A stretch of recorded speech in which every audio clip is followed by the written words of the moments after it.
In order for a team to become a high-performing team, every team member has to undergo a mental shift from me to we. Hey leader, David Burkus here, organizational psychologist and author of 5 best-selling books on helping leaders and teams do their best work ever. And one of the things that determines whether or not you have the best team ever is that sense of shared identity, transforming a group of individuals into one who truly identify as a team. And that really determines whether or not they become a focused and cohesive team. I mean, without a sense of shared identity, without feeling like they are a part of something bigger than themselves, that they're part of a team, you don't really have a team at all. You've got a group of strangers who answer to the same boss or project manager. And when team identity is established, teams are more adaptive, resilient, and obviously more productive. But every team struggles to create that sense of shared identity. So in this episode, we're gonna talk about the 4 actions you can take as a leader of a team, whether you are a corporate leader, an executive, whether you're a small business owner, or whether you're managing a startup, whatever it is, 4 actions you can take to create shared identity on your team. Let's get started. So the first way to create a sense of shared identity on a team is to start with purpose. Yeah, start at the very beginning. Why do we exist? What are we trying to accomplish in this world, and how are we trying to accomplish it? This might be for you a mission statement or a vision statement, but if you work in a very large organization, odds are one of those is already written for you. And if you work for a very large organization, odds are your team is struggling to figure out how the work that they do on a day-to-day basis actually aligns with that mission statement or that vision statement or that purpose statement. And so as a leader, starting with purpose doesn't actually mean starting with the mission statement. I mean, it does. Hear me out, it does. I'm not saying throw it in the trash can. Some consultant somewhere worked very, very hard on that. What I mean is that it starts with that connection. And that connection is usually best found by answering a specific question.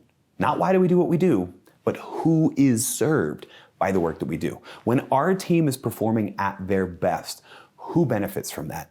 That could be the customer, that could be some other stakeholder, could be an end user, but it could also be someone else internally. There's a lot of teams that we jokingly call back office or support or all of these kind of, I'll be honest, they feel kind of derogatory terms because their customers are internal, because the people who they serve are inside the organization. That's okay. That doesn't make you any less a part of the organization, right? I mean, as I'm recording this, it's 2023. At this point, if your job wasn't vital, we would have outsourced it by now, right? Let's just be honest. And so the work you do is important and it serves a specific group of people. And so your team's purpose, the one you want to start with, is that sense of who is served by the work that we do. The second step to create this sense of shared identity on a team is to build on values. Not necessarily your company's core values, although that's part of it, but what are our team's specific values? How do we want to treat each other? What specifically are the compromises we would never make, right? In the service of the who that we've just established, what does it mean to serve that person? And how does that light a motivational fire underneath us? I think there's 2 real ways to identify what your team's values are, which are what are the things we always want to do and what are the things we would never do. Right, what are the things we always want to do? Meaning, how do we want to treat each other? How do we want to act? Once we know who our who is, that's a weird way to say it, but yet you knew exactly what I was talking about. Right? What do we want to emphasize in those interactions?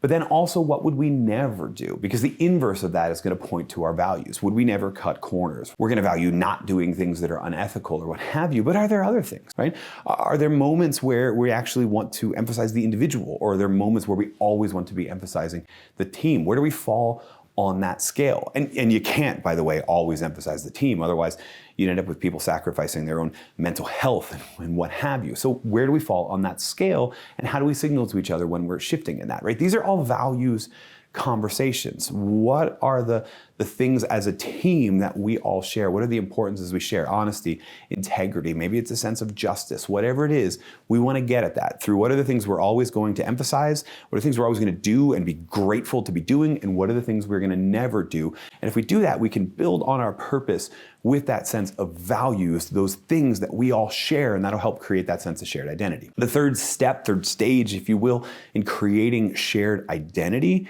is to focus on goals. Okay, here's where we are, right? We know who is served by the work that we do, so we know our purpose.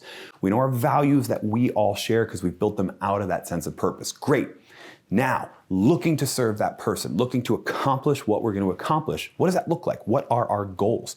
We might have some of that already determined by us, right? Because we have quarterly objectives or annual objectives or what have you, but maybe we need to collectively break those down. Maybe it's breaking the team-wide goals that are already established down into those individual goals. On an individual level, those things, those milestones, those checkpoints that we're all going to be doing, and then also celebrating as we accomplish this. This creates a sense of shared identity in two places, and I've already kind of hinted at what they are. Right? The first is that if we're engaged in this kind of collective goal setting, then everyone feels like they're a part of the plan. So everyone identifies with the team a little bit stronger. And the second is that we're going to establish those milestones, those checkpoints, those times where we can celebrate wins. And the act of celebrating that win together, not only the team-wide wins, right? But admit it, the first time you hit a personal milestone or you achieved a personal objective and you got praise from multiple people on your team, what did you feel? You felt like you belonged on the team. You felt the sense of shared identity. So celebrating even individual milestones and the achievement of individual goals is going to help reinforce that sense of shared identity every time we hit one of those checkpoints. That's why focusing on goals is third. And speaking of that, let's go right to fourth and final way to create a sense of shared identity on a team, which is define habits. And this is kind of connected to values, but also connected to that sense of goals. Habits. What are the norms, the rhythms of behavior that are going to become a habit for us? How often are we going to check in with each other? Maybe that's a team-wide meeting every single week, like every Monday morning. Maybe it's a daily scrum or what I often call a huddle, a regular short meeting, right? But what are those habits going to be? What are our habits around communication going to be? What tools are we going to use and how are we going to use them? You can actually create a surprisingly strong sense of shared identity just by coming to an agreement as a team on how we're going to use email versus phone versus text and what have you. But those little communication and collaboration habits form that sense of shared identity, not only because they increase that sense of shared understanding. I know that so-and-so likes to work this way, and I know that so-and-so likes to work that way, and we put all of those together into our team norms. And that's really what all four of these are about. We have four different things that we can fall back on. We have our purpose, our answer to the question, who is served by the work that we do. We have our values, those things we're never going to compromise on, those things we'll never do, and those things we'll always uphold. We have our goals, we have what done looks like, what successful completion looks like, and we have our habits, the things that we're going to keep each other accountable to in terms of behaviors in order to meet those goals, to build on those values, and achieve that purpose. It's all cyclical, and these are all sort of interacting. The important thing is you get started usually at the beginning of a project, at the beginning of leadership as a new team, running through all four of these stages. But know you're going to come back to them.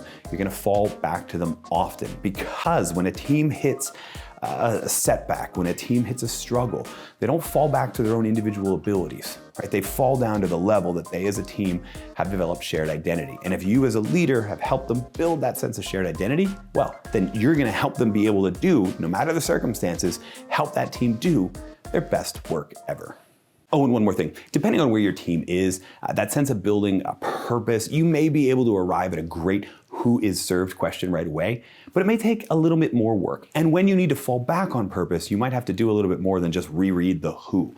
So you're going to want to check out this video here on how to reinforce purpose on a team, how to draw that connection between the mission statement and our team's own personal mission, and how to do it in a way that is engaging, entertaining, never boring, never corny, and always motivational. Check it all out in this video right here.